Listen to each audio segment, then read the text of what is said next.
Bismillahirrahmanirrahim. Assalamualaikum warahmatullahi wabarakatuh. Alhamdulillah, wassalatu wassalamu ala rasulillah wa ala alihi wa sahbihi wa mawalah, amma ba'd. Allahumma anfa'na bima 'allamtana wa 'allimna ma yanfa'una. Ikhwafillah, kaum muslimin rahimakumullah. Alhamdulillah, pada pagi hari ini kita bersyukur pada Allah Subhanahu wa taala masih diberikan banyak kenikmatan.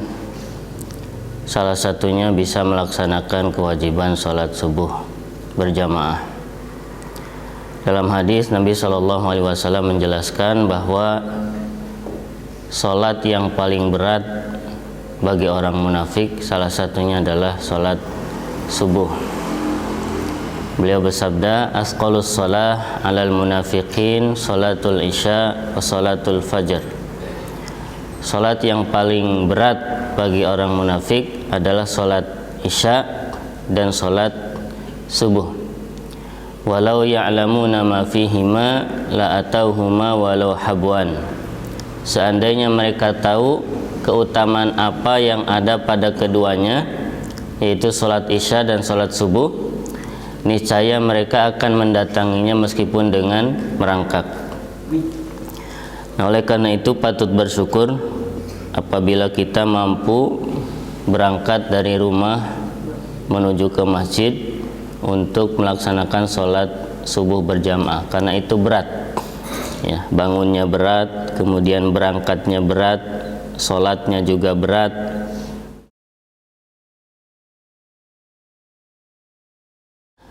Salawat dan salam semoga senantiasa dilimpahkan kepada Nabi kita Nabi Muhammad Sallallahu Alaihi Wasallam serta keluarga, para sahabat dan para pengikutnya. Insyaallah ini kajian perdana kita akan membahas tentang tarbiyatul usrah, bimbingan keluarga. Namun untuk pagi ini sebagai muqaddimah, sebagaimana tadi disampaikan, kita akan bahas tematik dulu yang berkaitan dengan memakmurkan masjid, diantaranya dengan menuntut ilmu syar'i. Terlebih sekarang di mana sekarang zamannya zaman teknologi, zaman medsos, semua sudah ada di medsos, termasuk kajian-kajian. Jadi kita pengen kajian apa saja, tema apa saja, kita bisa dapatkan itu di YouTube dari ustadz-ustadz kita, Ustadz Ahlus Sunnah wal Jamaah. Nah, mudah-mudahan dengan pengajian ini nanti kita tambah semangat. Jadi tidak hanya berguru ke YouTube, tapi juga berguru menuntut ilmu di majelis-majelis ilmu. Itu tujuannya. Karena berguru atau menyimak kajian ya, di rumah, baik melalui radio, televisi, atau di HP kita, itu bagus ya, daripada kita gunakan untuk yang tidak ada manfaatnya, mending kita gunakan untuk kajian. Tapi jangan sampai itu dijadikan sebagai satu-satunya ya. Sebab satu-satunya kita menuntut ilmu, jangan ya, tetap kita hadiri majelis-majelis ilmu, dan tentunya ada perbedaannya ya. Menuntut ilmu di rumah melalui radio atau televisi dengan datang langsung di majelis ilmu, itu ada perbedaan-perbedaannya, baik dari sisi keutamaannya, dari sisi pahalanya, atau juga dari sisi efektivitasnya menyimak pengajian di rumah, ya antum baik lewat radio atau televisi atau di HP, itu kan kadang seenaknya, ya enggak? Ya bisa sambil tiduran, ya kalau ustadznya kelihatan nggak menarik kita cepetin atau bahkan kita ganti, ya itu kalau di rumah. Ya, jarang kalau di rumah itu orang nyimak kajian duduk dari awal sampai selesai, kecuali ya, kalau memang temanya itu betul-betul menarik bagi kita. Ya, apalagi di radio kita nyimaknya kadang sambilan, ya sambil ngerjain sesuatu, ya kita dengerin radio atau di perjalanan, ya. Beda dengan di majelis ilmu, mau nggak mau kita duduk, ya ngantuk juga kita tahan. Ya kalau di rumah ngantuk ya kita sambil tiduran. Kalau di sini kan nggak bisa. Nah, itu sudah beda, ya. Kemudian dari sisi pahalanya juga tentunya beda, ya. Ke majelis ilmu itu dari rumah berangkat setiap langkah itu kebaikan, ya.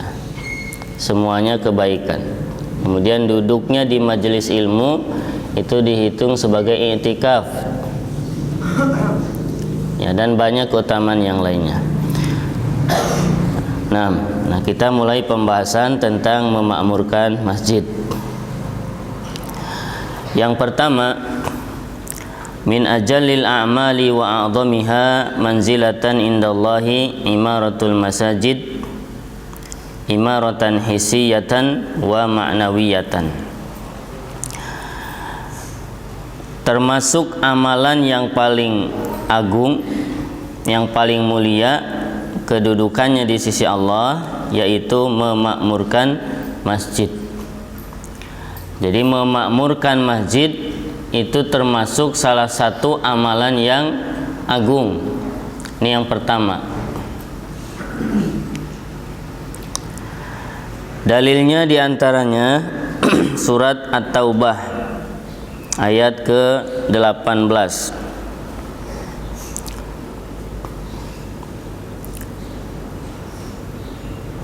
Surat At-Taubah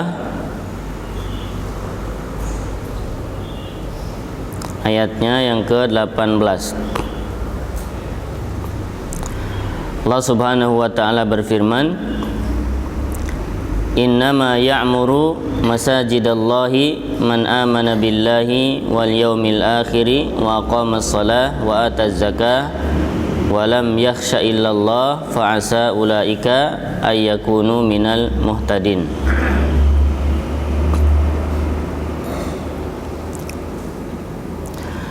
Sesungguhnya atau hanyasannya yang memakmurkan masjid Allah itu hanyalah orang-orang yang beriman kepada Allah dan kepada hari akhir, melaksanakan sholat, menunaikan zakat, dan tidak takut kepada apapun kecuali kepada Allah Subhanahu wa ta'ala. Maka mudah-mudahan mereka termasuk orang-orang yang mendapat petunjuk. Di dalam ayat ini Allah Subhanahu wa ta'ala memuji orang yang memakmurkan masjid. Innama ya'muru masajidallah man amana billah. Ya, hanyasannya di sini ada pembatasan. Allah batasi bahwa yang memakmurkan masjid itu hanya orang-orang yang man amana billah, yang beriman. Jadi orang yang memakmurkan masjid itu dipuji oleh Allah Subhanahu wa ta'ala sebagai orang yang beriman. Makanya di dalam hadis riwayat Imam At-Tirmidzi, Nabi SAW menyebutkan, kalau kalian melihat orang yang bolak-balik ke masjid, ya, maksudnya memakmurkan masjid dengan ibadah, fashhadu lahu bil iman, maka saksikanlah baginya dengan keimanan. Artinya memang dia orang yang beriman, karena hanya orang berimanlah yang memakmurkan masjid. Kemudian dalil yang lainnya dalam surat An-Nur ayat 36.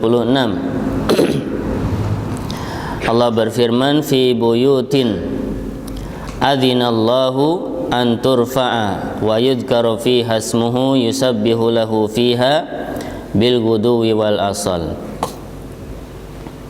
Fi buyutin, di rumah-rumah, ya, maksudnya di masjid-masjid, di rumah Allah Subhanahu wa taala.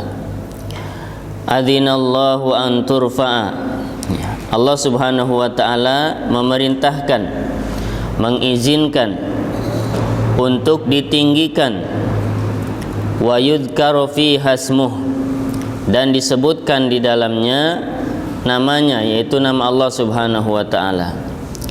Yusabbihu lahu fiha, bertasbih kepadanya di dalamnya, bil guduwi wal asal, di pagi hari dan di malam hari.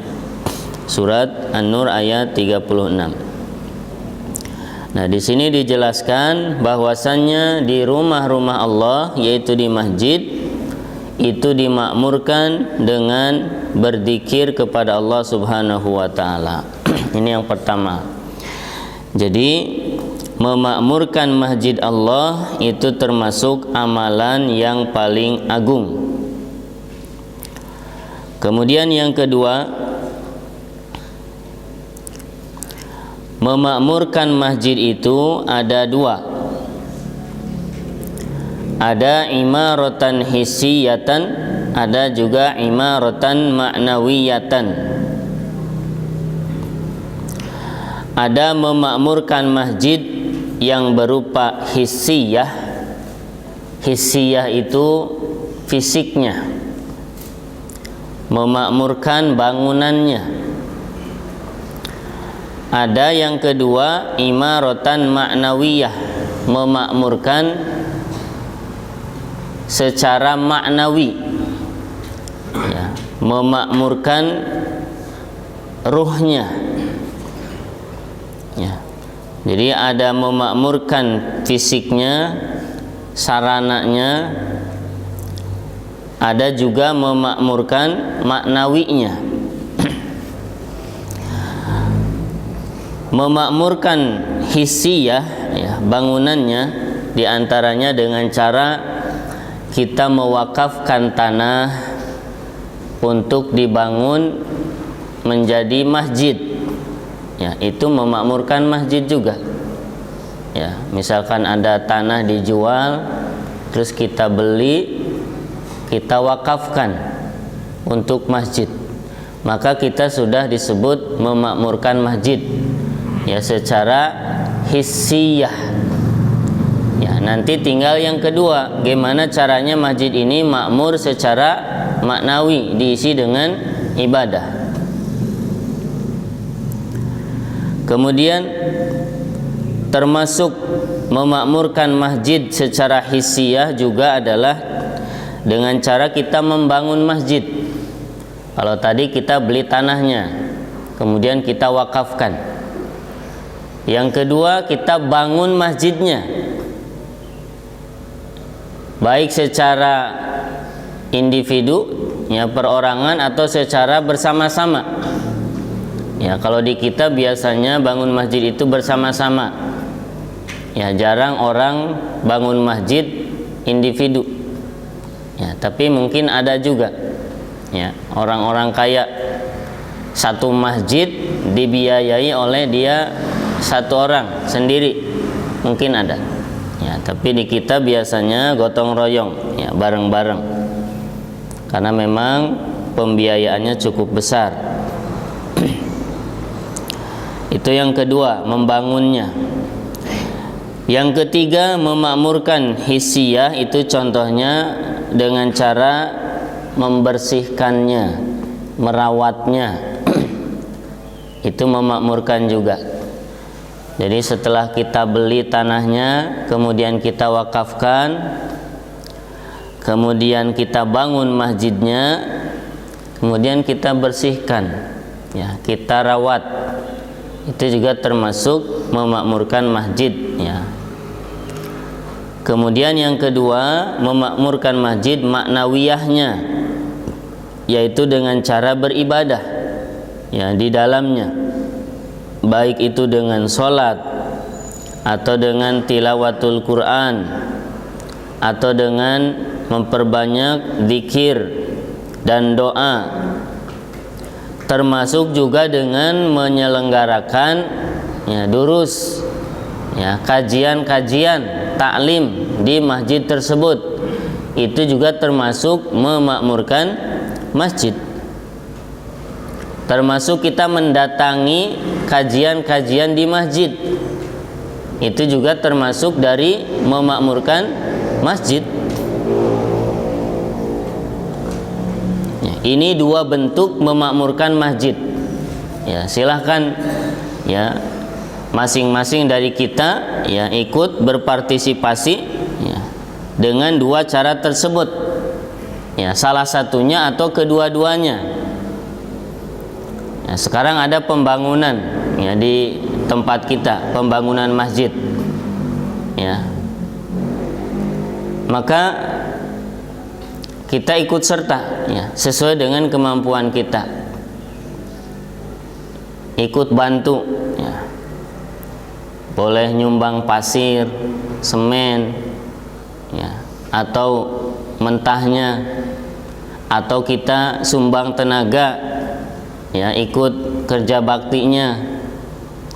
Itu memakmurkan masjid secara fisik.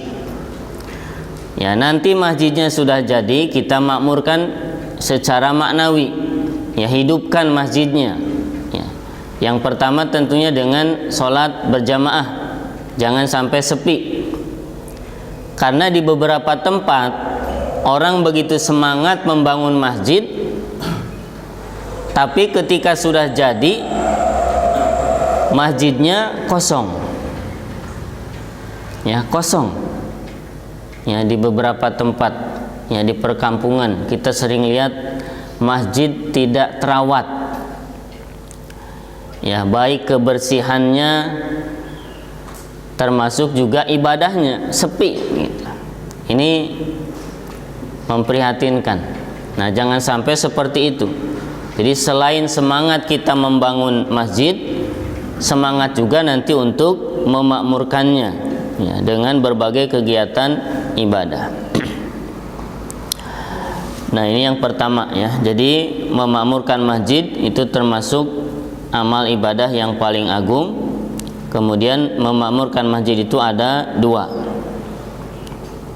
Kemudian yang selanjutnya,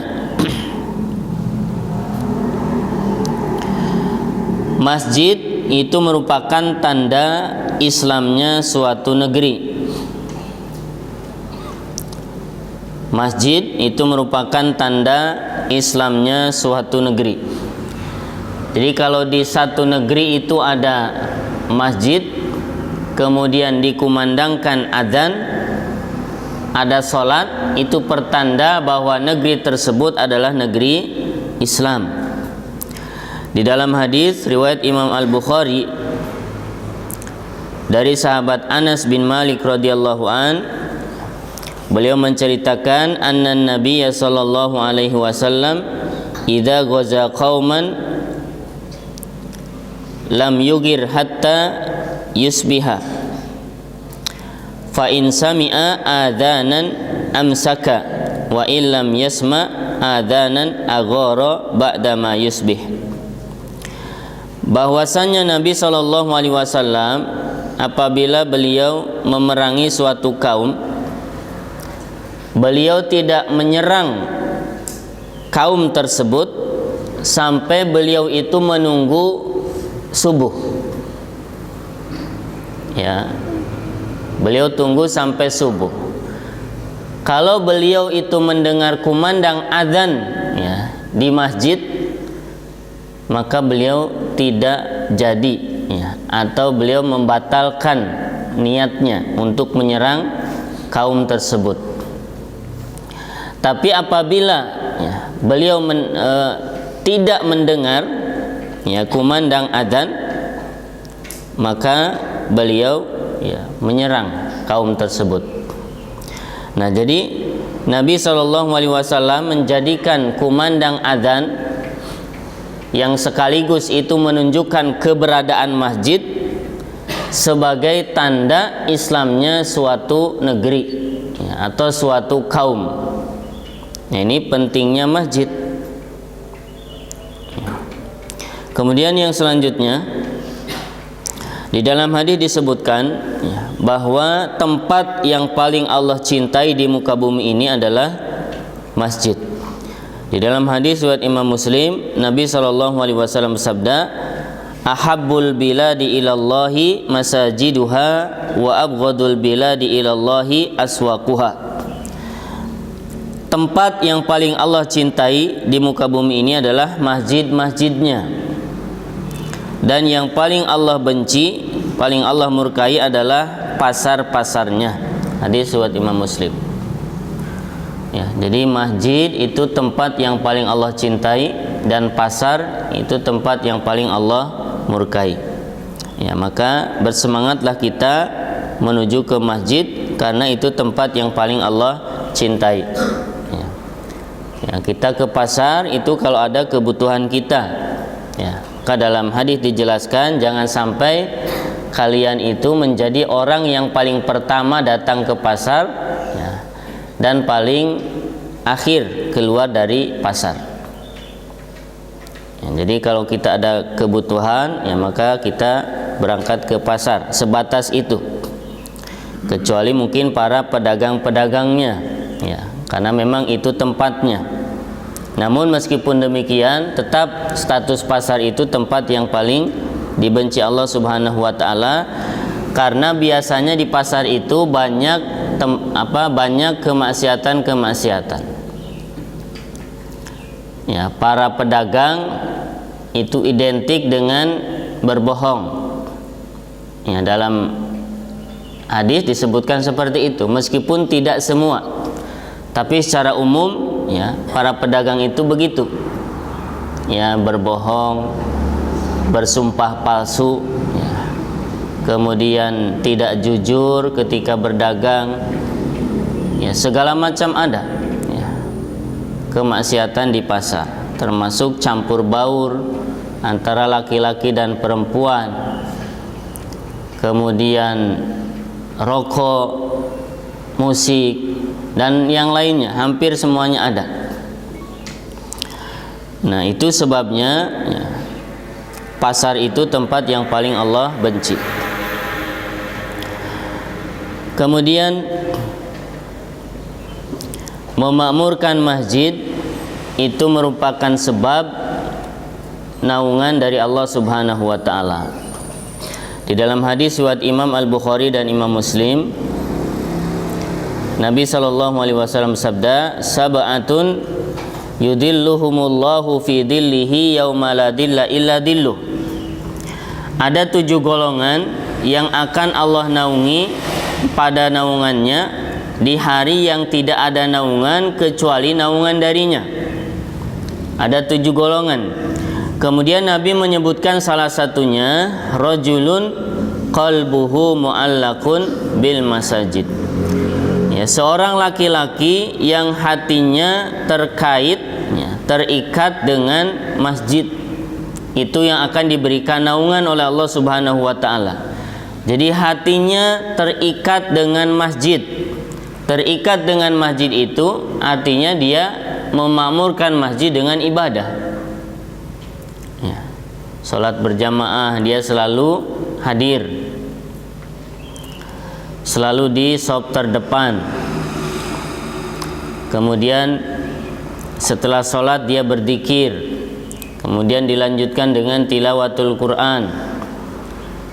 Kemudian apabila ada kajian-kajian dia hadir, dan dia selalu merasa nyaman apabila berada di masjid.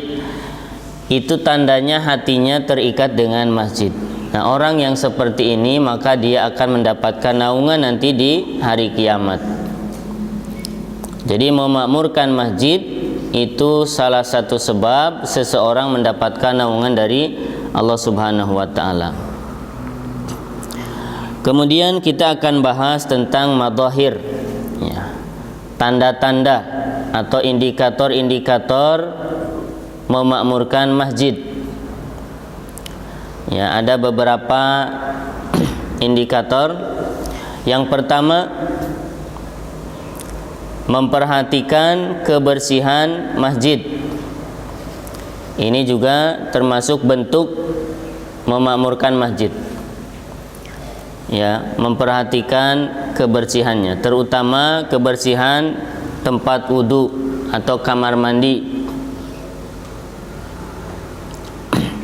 Jadi bagian dari memakmurkan masjid adalah memperhatikan kebersihannya. Ya, untuk itu kepada para DKM, ya, salah satu tugas dari DKM adalah bagaimana masjid itu setiap hari selalu bersih. Nah, itu harus menjadi pikiran para DKM. Ya, bagaimana masjid itu bersih. Ya, karpetnya bersih, kemudian sajadahnya bersih, pintunya, kacanya, jendelanya, sampai ke kamar mandinya, tempat wudunya, toiletnya, semuanya bersih. Terasnya, ya, kemudian atapnya, semuanya bersih.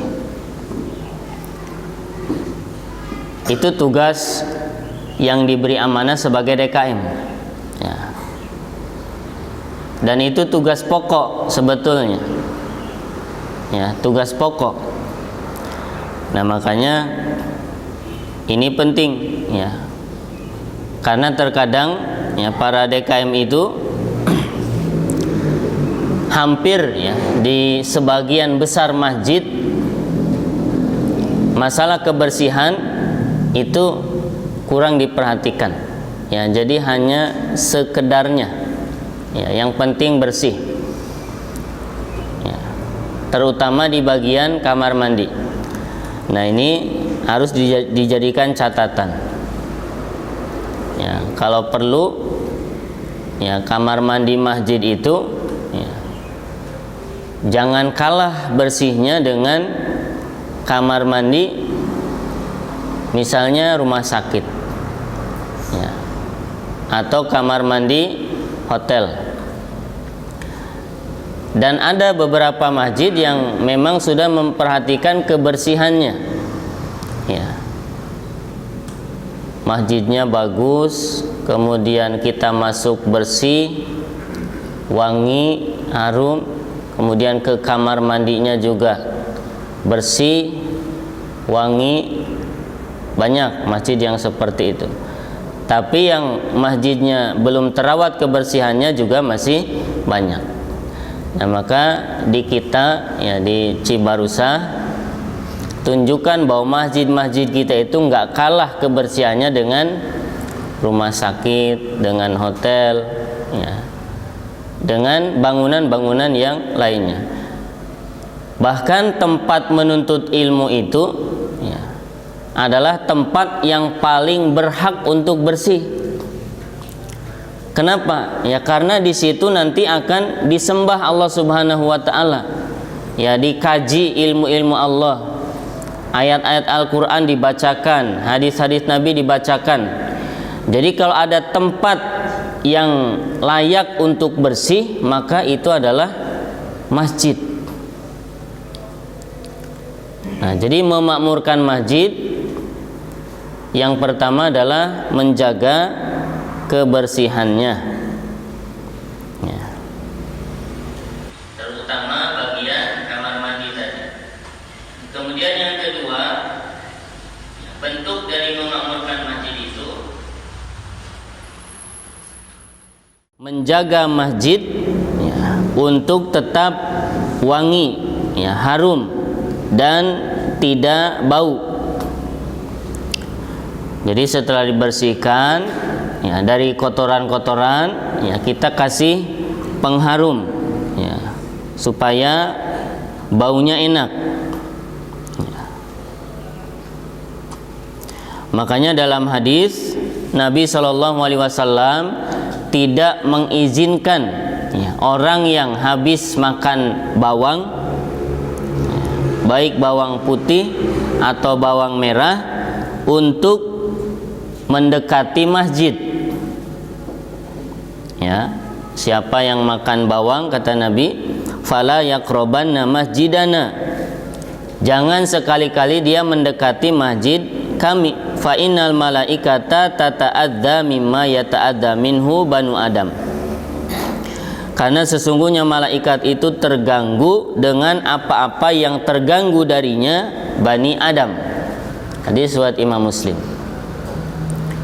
Ya, makanya orang kalau habis makan bawang, habis bawang merah atau bawang putih, kemudian tiba-tiba berkumandang adzan, kemudian dia tidak bisa menghilangkan bau bawangnya tersebut, maka dia diberi udzur untuk tidak sholat berjamaah. Karena kalau dia berangkat ke masjid, baunya itu akan mengganggu orang lain dan ini menimbulkan mudarat. Kemudian para ulama menyebutkan, dikiaskan kepada bawang itu segala jenis yang mengandung bau yang baunya sama seperti itu. Kalau di kita mungkin kalau bawang itu enggak umum ya, orang makan bawang ya. Kalau di Arab itu mungkin bawang, makan bawang itu kayak makan kacang ya, dimakan aja ya, makanya wajar kalau bau itu. Kalau di kita kan nggak ada yang begitu. Kalau di kita mungkin pete, jengkol, itu yang menimbulkan bau. Termasuk juga rokok ya, itu menimbulkan bau ya. Makanya kalau kita makan yang bau-bau ya, menjelang sholat, usahakan baunya itu dihilangkan dulu ya. Gimana caranya? Ya cari sendirilah. Mungkin ada ya, makan pete atau makan jengkol biar baunya itu cepat hilang. Mungkin dari teknik masaknya ya, direbus dulu atau bagaimana, atau mungkin ada minuman-minuman yang bisa menghilangkan bau dalam sekejap. Sekarang kan udah canggih. Nah kalau bisa silahkan, tapi kalau tidak bisa maka dia diberi udzur untuk tidak sholat berjamaah. Karena masjid itu harus dijaga dari hal-hal yang berbau tidak sedap ya, termasuk bau dari tubuh kita ya. Di dalam surat Al-A'raf ayat 31 ya, Allah memerintahkan kepada kita, ya Bani Adam khudhu zinatakum inda kulli masjid, wahai anak cucu Adam, pakailah perhiasan kalian setiap akan berangkat ke masjid ya. Makanya mau ke masjid itu usahakan pakai pakaian yang bagus, yang rapi, yang wangi, berhias ya, karena kita mau berangkat ke masjid ya. Jangan sampai kita berangkat ke masjid kondisi pakaian, kondisi tubuh ala kadarnya, apalagi sampai menimbulkan bau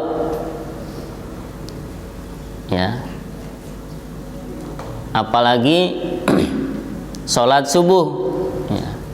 Karena subuh itu kita habis tidur, pada umumnya seperti itu ya. Jangan sampai pakaian yang kita pakai itu yang kita pakai habis tidur kita pakai ke masjid, apalagi tidak memakai minyak wangi ya. Makanya sholat subuh itu usahakan antara azan dengan iqamah itu jedanya agak panjang jedanya. Termasuk sholatnya juga dia lebih panjang dari sholat-sholat yang lainnya. Dari sholat yang 5 waktu, ya, subuh, duhur, asar, maghrib, isya, yang paling panjang bacaannya itu adalah sholat subuh. Karena sholat subuh itu tadi, ya, orang umumnya itu tidur. Jadi ketika kumandang azan dia bangun, kan nggak bisa langsung bangun. Ya, kita bangun tidur langsung itu kadang pusing. Ya, dan nggak semua orang bangun untuk sholat tahajud. Nggak semua orang bangun untuk makan sahur. Ya, umumnya orang bangun ya ketika kumandang azan. Ketika azan bangun, ya, mungkin dia duduk-duduk dulu, ya, ngumpulin tenaga, ngumpulin pikiran, ya, bahkan mungkin kadang masih ngantuk tidur lagi, ya, nanti dibangunin lagi, bangun lagi.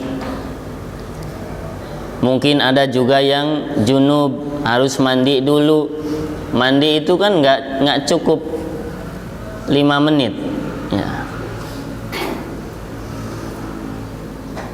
Nah itu, jadi harus agak lama kalau sholat subuh, ya, iqomahnya, kemudian sholatnya. Nah ini yang kedua, jadi masjid harus usahakan wangi, ya, dan tidak bau.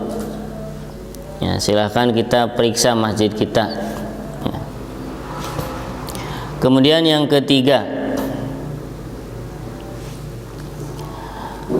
memakmurkan masjid itu dengan memperbanyak ibadah, ya, di masjid tersebut. Ibadahnya apa? Banyak. Yang pertama tentunya sholat berjamaah. Tadi sudah disebutkan dalilnya, hadis riwayat Imam At-Tirmidzi, idza ra'aitumur rajula ya'tadul masjida fashhadu lahu bil iman. Kalau kalian melihat seseorang terbiasa ke masjid, ya, untuk sholat tentunya, maka saksikanlah bahwa dia itu orang yang beriman. Itu yang pertama, ya, sholat berjamaah. Kemudian selain sholat, ya, memakmurkan masjid juga dengan tilawatul Quran, ya, dengan membaca Al-Quran, memahami Al-Quran, mentadabburi, termasuk dengan mengamalkan. Dalam hadis riwayat Imam Muslim, Nabi SAW bersabda, majtama'a qaumun fi baitin min buyutillahi ta'ala yatluna kitaballah wa yatadarasunahu fima bainahum illa nazalat alaihimus sakinah wa ghasyiyatuhumur rahmah wa haffathumul malaikah wa dzakarahumullahu fiman indah. Tidaklah satu kaum berkumpul di salah satu rumah dari rumah-rumah Allah dalam masjid, kemudian mereka yatluna kitaballah, mereka membaca kitabullah, membaca Al-Quran. Jadi memakmurkan masjid itu salah satunya dengan yatluna kitaballah, membaca kitabullah, yaitu membaca Al-Quran, ya. Jadi selain kita sholat di masjid itu, kita juga baca Al-Quran. Namun membaca Al-Quran di masjid ini jangan sampai kita mengganggu orang lain, ya. Apabila ada orang yang sedang sholat atau sedang berzikir, maka bacaan Al-Quran kita direndahkan, ya, jangan keras-keras sehingga mengganggu orang lain. Karena di masjid ini bukan hanya kita, tapi banyak orang, ya, jangan sampai suara bacaan kita kemudian mengganggu orang lain, ya. Jadi di tempat umum itu kita harus memperhatikan orang lain juga, jangan hanya memperhatikan diri sendiri, ya. Yang namanya tempat umum itu milik bersama. Kemudian yang ketiga, ibadah yang bisa kita lakukan di masjid untuk memakmurkan masjid adalah dengan mengadakan kajian-kajian atau taklim, ya, atau durus atau muhadharah. Nabi SAW menjadikan Masjid Nabawi itu sebagai madrasah untuk menyampaikan ilmu. Ya, ketika Nabi SAW hijrah kemudian membangun masjid, sejak itulah masjid dijadikan sebagai madrasah, tempat untuk pembekalan menyampaikan ilmu agama Islam, baik dengan cara khutbah-khutbah, ya khutbah Jumat, kemudian khutbah Id, kemudian dengan khutbah-khutbah yang lainnya, atau dengan cara Nabi menyampaikan kajian-kajian ya setelah selesai sholat. Nah, jadi masjid dijadikan sebagai madrasah, disampaikan di situ ilmu. Kemudian itu juga yang dilakukan oleh para sahabat, menjadikan masjid sebagai madrasah. Di antaranya Umar bin Khattab radhiyallahu an, beliau pernah mengutus Abu Darda ke negeri Syam untuk mengajar di masjid di sana. Kemudian beliau tinggal di Damaskus. Kemudian memakmurkan masjid-masjid yang ada di sana dengan kajian-kajian. Begitu juga pada masa tabi'in, ya, masjid menjadi pusat ilmu, dihadiri oleh ribuan jamaah. Ya, pada masa tabi'in, masjid menjadi pusat ilmu, pusat pendidikan. Jadi orang mengenal ilmu itu di masjid. Tidak hanya ilmu Islam, seluruh ilmu itu pada masa tabi'in. Jadi orang belajar mengkaji ilmu itu di masjid. Itu sejarahnya. Jadi masjid tidak hanya untuk kegiatan ritual ya, atau ibadah mahdhah saja, tapi juga ya, ibadah-ibadah yang lainnya, termasuk salah satunya menuntut ilmu, membahas ilmu, diskusi, ya, mudzakarah, saling mengingatkan, saling menasihatkan itu di masjid. Ya, orang datang ke masjid kemudian duduk, ya, duduk dengan teman-temannya, kemudian tanya jawab tentang agama.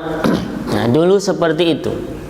Ya, memakmurkan masjid dengan kegiatan kajian-kajian. Nah, ini yang harus kita lakukan. Alhamdulillah ya, di kita kajian-kajian itu hidup. Ya, meskipun kemarin kita sempat vakum karena terkena atau ada musibah ya virus Covid-19. Ya, sekarang alhamdulillah sudah mulai berangsur-angsur hilang. Ya, mudah-mudahan segera normal kembali. Nah, nanti bisa kita hidupkan kembali masjid kita dengan kajian-kajian rutin. Nah, terakhir mungkin sedikit ana sampaikan tentang adab-adab di masjid. Karena memakmurkan masjid ini tentunya juga dengan memperhatikan adab-adab di masjid. Yang pertama, adab di masjid. Ya, ketika kita masuk ke dalam masjid itu mendahulukan kaki yang sebelah kanan. Nah, ini mohon diperhatikan. Ketika keluar kita menggunakan kaki yang sebelah kiri. Kemudian kita membaca dzikir-dzikirnya. Ya. Kalau kita masuk masjid, kita membaca a'udzubillahil azim wa biwajhihil karim wa sultanihil qadim. Ya, hadis riwayat Imam Abu Daud. A'udzubillahil azim wa biwajhihil karim wa sultanihil qadim. Kemudian bersolawat atas Nabi SAW. Ya, Allahumma salli wa sallim ala nabiyyina Muhammadin wa alihi wa sahbihi ajmain. Kemudian setelah itu baca doa masuk ke dalam masjid. Di antara doanya ya, riwayat Imam Ibnu Majah, Allahumma gfirli dunubi waftahli abwaba rahmatika. Atau boleh yang lain yang biasa kita baca ya, Allahumma ftahli abwaba rahmatika. Begitu juga keluarnya ya, membaca yang tadi ya, termasuk doa keluar masjid, Allahumma gfirli dunubi waftahli abwaba fadlika. Kemudian orang yang masuk masjid disunahkan untuk sholat 2 rakaat, yaitu sholat tahiyatul masjid, sebagaimana dalam hadis riwayat Imam Muslim, Nabi SAW sabda, idza dakhala ahadukumul masjida fala yajlisanna hatta yarka'a rakaatain. Apabila seseorang dari kalian masuk masjid, maka jangan sekali-kali dia duduk sampai dia sholat 2 rakaat, yaitu sholat tahiyatul masjid. Nah, barangkali itu yang bisa disampaikan pada pertemuan pagi hari ini. Insyaallah mulai pertemuan berikutnya kita akan rutin membahas kajian tarbiyatul usrah ya, bimbingan keluarga, karena itu sangat penting sekali. Baiknya satu negeri, satu negara itu dimulai dari baiknya satu keluarga. Kalau orang di keluarganya itu baik ya, bahagia, nyaman, tentram, insyaallah dia di tempat lainnya juga akan bahagia. Maka apabila satu keluarga di satu negeri itu bahagia, maka insyaallah negeri itu menjadi negeri yang bahagia. Maka pembahasan tentang bimbingan keluarga, bagaimana berkeluarga, itu sangat penting sekali. Nah, barangkali itu. Terima kasih atas perhatiannya, mudah-mudahan bermanfaat. Yang benar semata-mata dari Allah Subhanahu wa taala, yang salah, yang keliru semata-mata dari keterbatasan ilmu yang ana miliki. Mudah-mudahan Allah Subhanahu wa taala mengampuni kita semuanya. Barangkali ada pertanyaan mungkin sebelum ditutup ya, ana persilahkan. Sallallahu ala nabiyina Muhammad wa ala alihi washabihi ajmain. Wa akhiru da'wana anil hamdulillahi rabbil alamin. Ada pertanyaan? Fadal. Salam. Waalaikumsalam.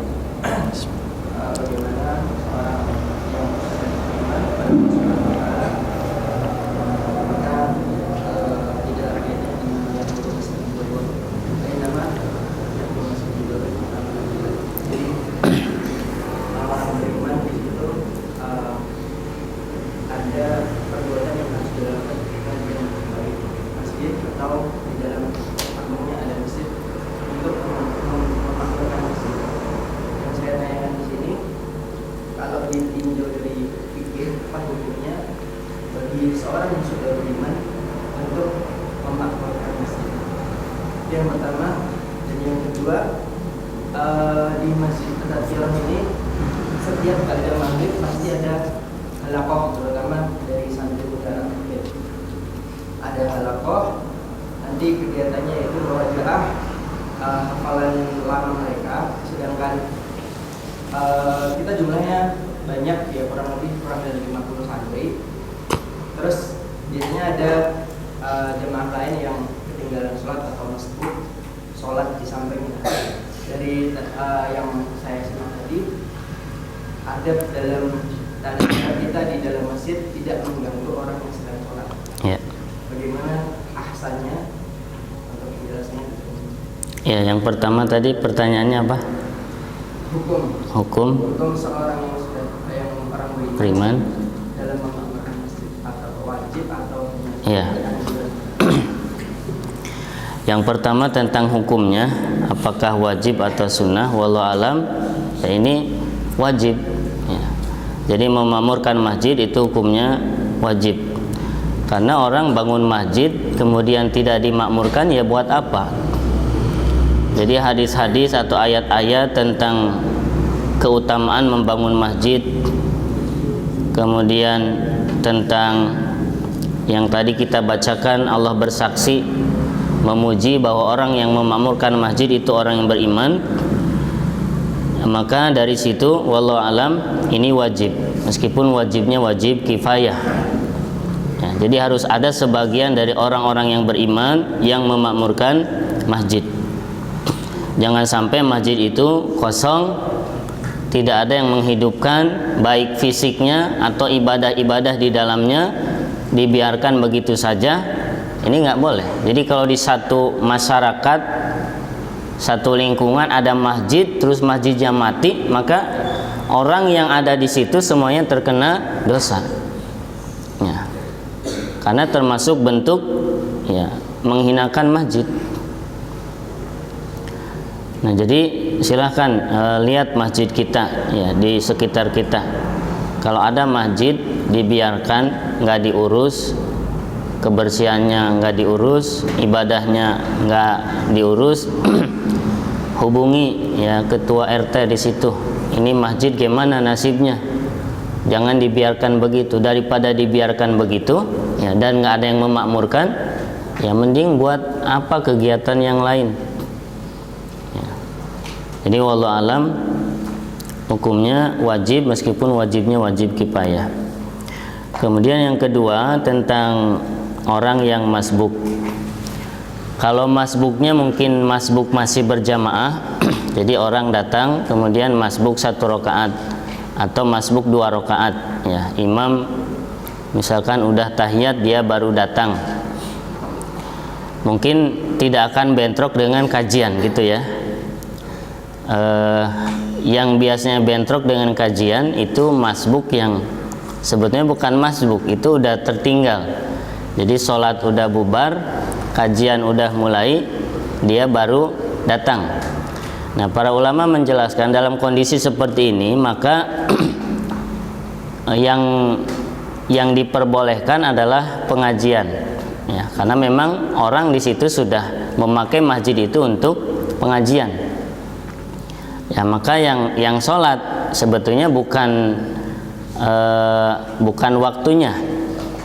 Makanya dalam beberapa hadis, orang yang tertinggal sholat berjamaah dulu pada masa Nabi SAW, dia datang ke masjid, kemudian sholat berjamaah sudah selesai, maka dia pulang kembali ke rumah, kemudian sholat di rumah. Dulu seperti itu. Jadi kalau kita datang ke masjid, di masjid sudah selesai sholat jamaahnya, maka kita pulang kembali kemudian sholat di rumah. Meskipun sholat di masjid juga boleh, ya, boleh. Cuma resikonya tadi, ya, kalau di masjid sedang ada pengajian, ya maka itu tidak bisa dipersalahkan. Kecuali mungkin kita sedang baca Al-Quran secara individu.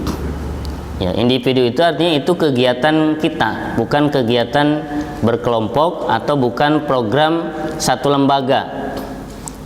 Ya, memang kita sendiri yang mengadakannya. Nah, maka baiknya kita pelankan bacaan kita.